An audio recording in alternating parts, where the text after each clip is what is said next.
Alternate stream. What's going on?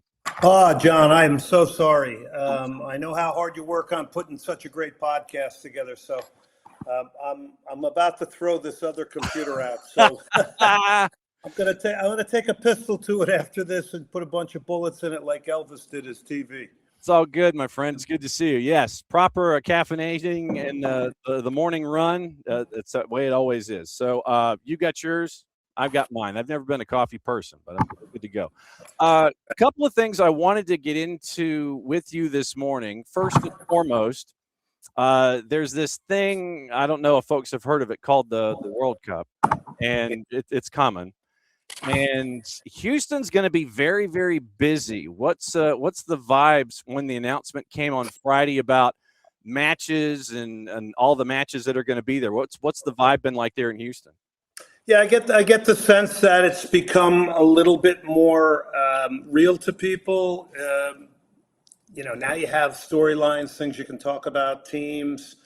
We know the Dutch, the Germans. We know Portugal's coming here. We get 2 shots at Cristiano Ronaldo. People are excited about that.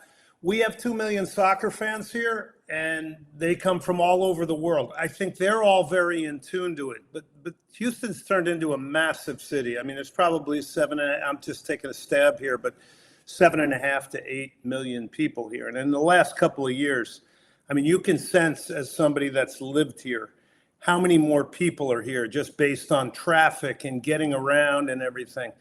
So I would say the real soccer people understand it. There's a lot of people involved with it that aren't really soccer people that I'm wondering if they really know what's about to come here in a tsunami of people from around the world. So I think the level of awareness, honestly, I was very disappointed with it prior to the draw, and I didn't see a lot being done to create and bring the entire city and community into it. So that's my take, but I think now there's a lot more ratcheting up of excitement. So then, and this is a conversation that you and I have had in the past, specifically about Dynamo and making that kind of an impact and drawing folks to Hell in a Shell to see it on a regular basis. And you're seeing the same kinds of things now when the world's going to be knocking on your doorstep. I mean, if you had unlimited budget, if I give you an unlimited budget, I sit there and I hand you the JP money bags, the Ebenezer Duck, Scrooge McDuck, or whoever he was. If I hand you that big bag with the S on it, how would you fix the problem and get folks into these matches, especially starting with the World Cup and then also with the Dynamo with the 26th season around the corner? Oh, that's a big question. We would need a lot of time, but I just think, sports has gotten so commercial now. I think a lot of people that are making decisions are the quote unquote intellectuals and data people. And, soccer's a sport that, it's as much about, striking a ball and putting it on somebody's chest from 20 yards away than it is on all the monetization of it and the commercialization of it. Look, I'm not naive. I know this is not going to stop, right? They're already talking about a 64-team World Cup. I just think that there's a lot of people in positions that could just acquire the skill of weaving everybody into it. I mean, every time we hear about the World Cup in Houston, they say the same. It's the same speech every time, and there's no soccer people up there, really. There should be little kids standing there representing the youth community. You weave in some of your old-time veterans from the soccer community. You give them a pat on the back. You do things above and beyond. And look, I'm not running the thing. And I understand there's incredible stuff going on. But when you are out in public, you have a way of weaving everybody into the thing. The Dynamo on another, that's a whole nother kettle of fish right there. They're not relevant here. I'm sorry to say, but it's, I'm not going to sit here and lie to people. I'm not going to lie to them on my radio show. They're not relevant. There's not enough that I see from a front office and a leadership and an inspiration standpoint. I mean, they had a press conference recently with the owner, Ted Siegel, and Tim Howard. And I listened to this and I said, this is downright disrespectful to Houston, and we deserve better. We deserve better. Why do you think we have? How can you be this irrelevant as an MLS team when, you know, your city's hosting the World Cup? Isn't anybody ashamed in a healthy manner? You know, the media coverage isn't there for MLS and NWSL, so there's a lot to go. But we're constantly told, you know, how well we're doing, and I'm like, well, okay, is the bar then, you know, less than half filled stadium? Is the bar not being relevant in the media? So it's tough being the one guy that wants to be critical. I'm not doing it because I want to be someone that's an irritant. I'm doing it because I've been here since 1984, and I just know Houston deserves better. But they're going to be big crowds for the World Cup, that's for sure. Yeah, and you know, and when we have these conversations, you know, I enjoy our give and take when it comes to presenting the issues of the day, and I think that you and I and both sides of it here, whether it's you and 97.5 and us here in the morning show and the rest of SDH, we believe in rising tide lifts all boats. And we want to grow the game and make sure that the game is heading in the right direction, especially when you have these large events like a World Cup coming and you sit there and you point at it and go, look, you've got an amazing amount of stories coming in. I mean, because I looked at the grid that you've got. You've got Germany and Curacao. Obviously, Germany, you know, that's a shiny object. We know about that. I mean, Curacao with what Dick Advocat has done, it's an amazing story. That kind of a thing is unreal. You mentioned CR40 and his abs, which, you know, are tremendous, and they'll be tremendous until he's like 78 years old. I mean, you got Portugal coming. That's going to be obviously that's an easy draw. But for an easy storyline. But who's going to be playing Portugal coming through the Intercontinental Galactic Playoff? If it's New Caledonia that makes their way through for whatever reason, ranked 169 in the world, if the planets align and it's them, that is a slam dunk feature for somebody to help grow the game. With Netherlands coming in and that fatal four-way that is going to figure out that group. I mean, Ukraine, which is a story in and of itself. Sweden, Poland, and Albania, which is another great story. Uzbekistan as a minnow is a great story. Cabo Verde, we've been hitting Cabo Verde hard.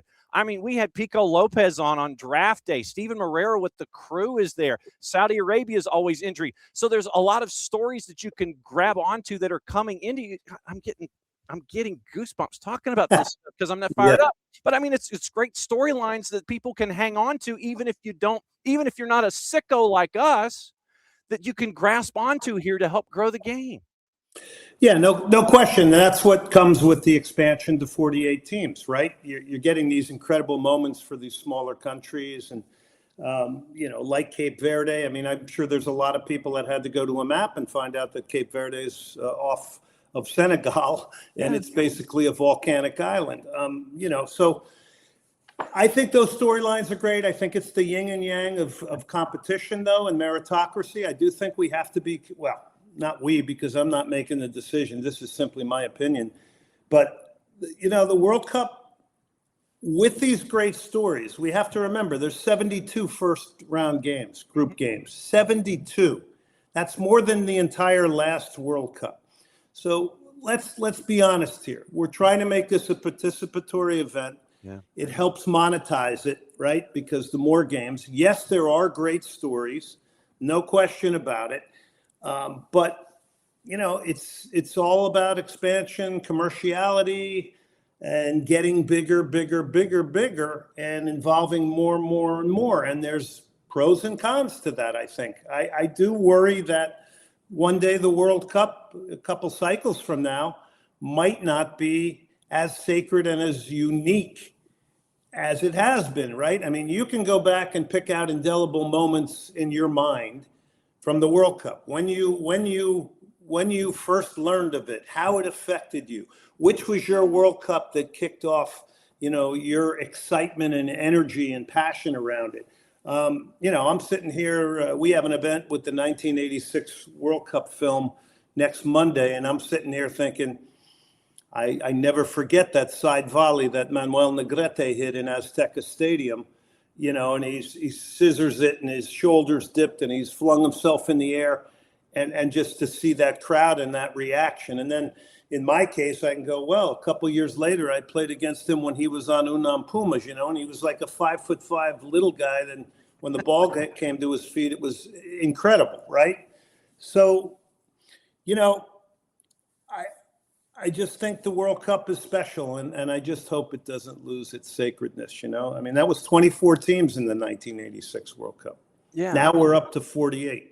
Yeah, and you don't want to get it to, no offense, the NCAA basketball tournament where you're like 68 and 69 and team 70 is complaining about things, and you're looking at some 116s that aren't really worth it, and you're pushing to that point right now where, yeah, you've seen it in the Women's World Cup when they expanded the field for the first time and you were in blowout city and it wasn't looking good, but you can grow the game this way. It's a dangerous. But I think on the women's side, that was a good thing because you had to nudge people forward into taking the women's game seriously. And I mean, I think that's the greatest thing the 99 team did, and all the great pioneers of the women's game out of the U.S. is that they showed the rest of the world that competing in women's sports was a beautiful thing, right? I mean, you and I, everybody has seen the quality of women's soccer just go through the roof, whether it's the college game, the professional game.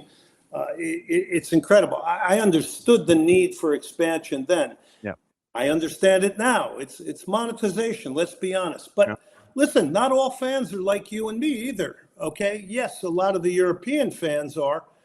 But in the United States, fans are different. They may just want to go for Ronaldo. They may want to go just to say they went.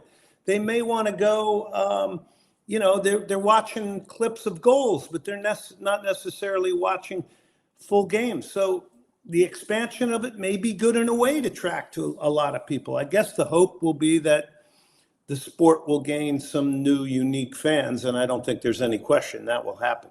Yeah, and we were sitting there and we're looking at the grid about what's coming on in Atlanta. And we're sitting there going, okay, feature here, feature here, feature here, food. All that. I mean, we're already looking at the grid and we're trying to figure out, okay, how do we fit all this stuff in? When you look at the United States, I know that there were tiki torches and pitchforks and the whole thing early on. Pochettino was like, just be cool, fam. We got this. Now that we're out of that cycle and we're now heading into 26, I think there's a couple of other matches before you get into the tournament.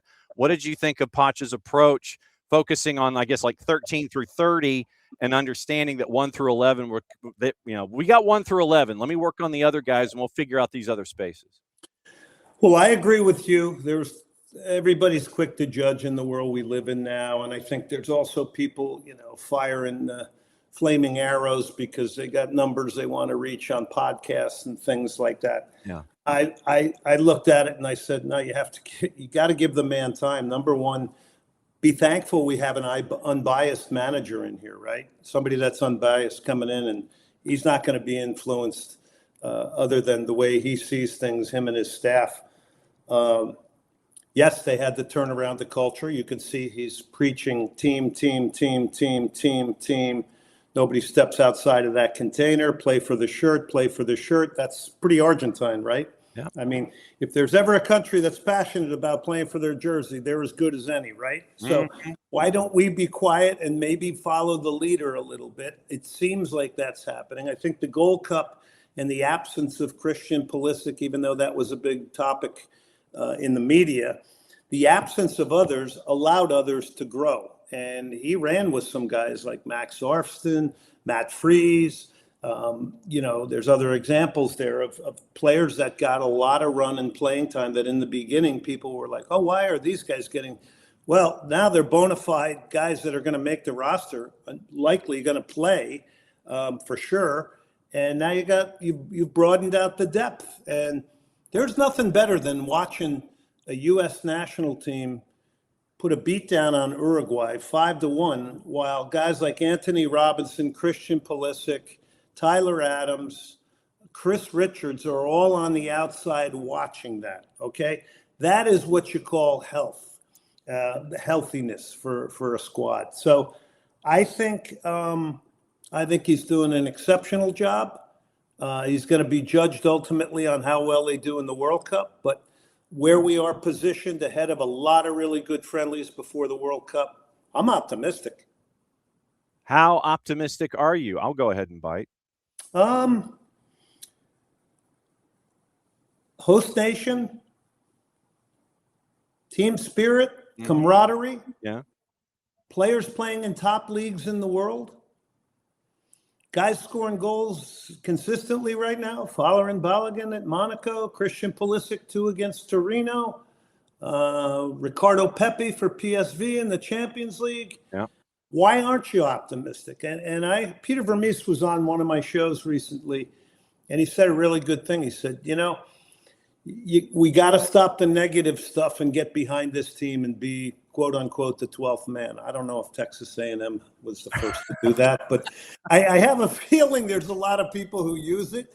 But I think some miraculous, amazing things can happen if national pride kicks in and you see American players competing in a World Cup, and you never know how many inches you can grow and where you can take it. And let's not forget, a lot of these guys have experience from the last World Cup. That was a very young American team that went through that, outplayed England in a 0-0 draw in midfield. I remember that distinctively. So I think there's a lot of ingredients here that says you could do something special. Yeah, as long as I don't see Matt Turner starting to do the whoop, whoop, whoop, whoop. Well, goalkeeper, the goalkeeping position, even though it seems like it's Matt Freese's to lose, yeah. It's a whole different thing, I guess, when you're going to walk out there in a World Cup. I never have, but it certainly looks to be a little bit more pressure-filled. Yeah, no doubt. Was there anybody in this cycle of trying to figure out what the roster was going to look like that was somebody that came out of lane 8 for you that ended up, winning the race or anything? Was there any surprises that were call-ups that you're sitting there going like, I like that idea, and then they proved everybody right with that call-up? Was there anybody like that for you? Well, I think Arston was one in the beginning that, people were maybe scratching their heads a little bit. He can play either outside back position. You could see when he first got into the national team, he was making some mistakes. But, what do you expect, right? Like, if you're going to stick and believe in somebody, you have to give them the opportunity. Yeah. It can't be a one and done necessarily. So I think he was one. I think the Gold Cup was very good for Tillman because no Christian Pulisic was around. There weren't other leaders. He kind of stepped up a little bit more. Tillman.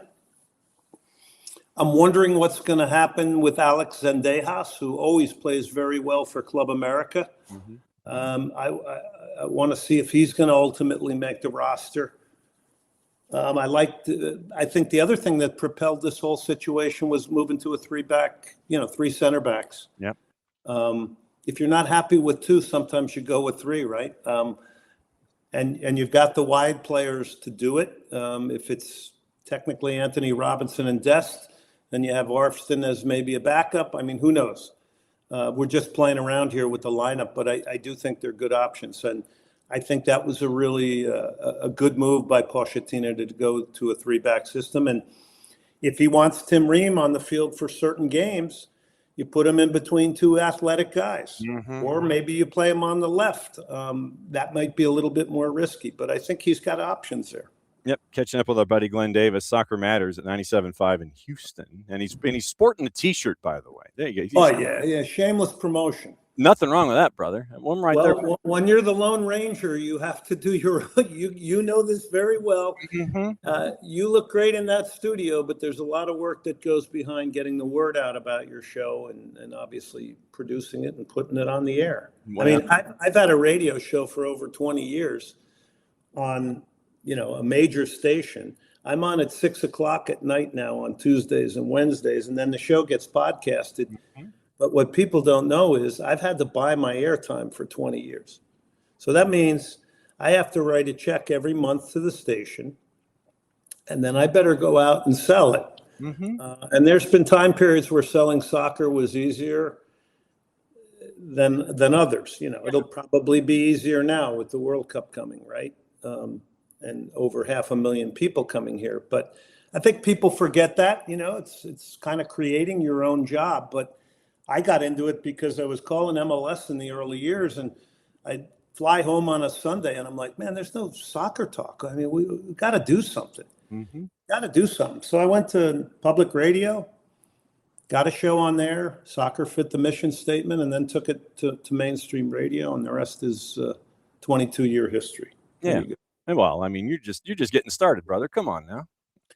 I hope so. I'm not sure everybody looks at it like that, but Yeah, I mean, look, I mean, it's we knew going in. This is season 8 of our network, and we knew going in that when we did the morning show, it started out as an hour, and then we figured we were going to go 2.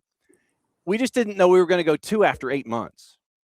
And then you get to 2 hours, and then there's time where you're still leaving stuff on the table. And so traditionally for me in the morning, it's 2 hours 10, 2:15. It turns into this stream of consciousness logorrhea kind of thing. It's like you're missing news and hearing this, and we go from that to doing the Monday night show where we're talking Europe, and Jason and Jarrett and Nick and I and Maddie, we're all over the place doing all these kinds of things, doing the twos games, hitting high school hard.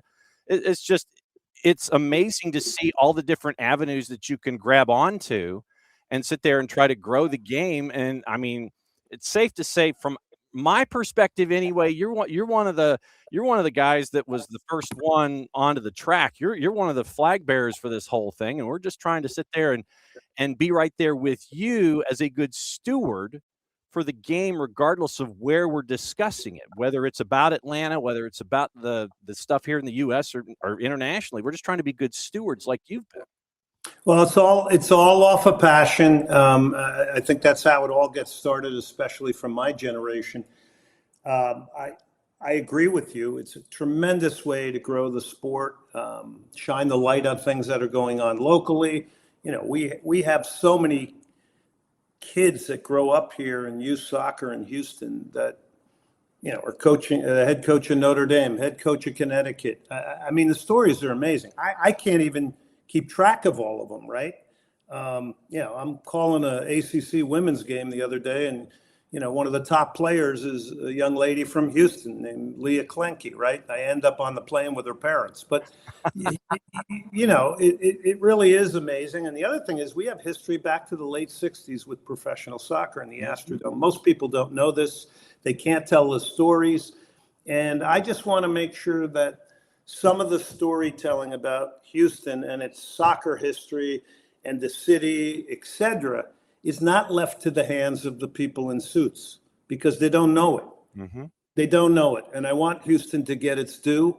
So that's kind of maybe where I come in a little bit. And but listen, we also have a lot of fun at this, right? Mm-hmm. We also have a lot of fun with it. And that's a beautiful thing. Yeah, I think you were doing the ACC stuff with our friend KCD, right? Casey White.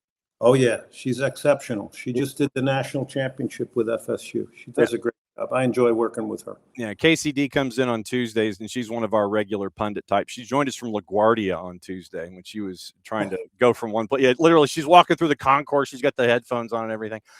Before you go, one more thing. One of the folks in our Twitch pitch wanted to know what you thought about the current situation with Atlanta United. So what do you think about the current situation with Atlanta United, Glenn, question mark?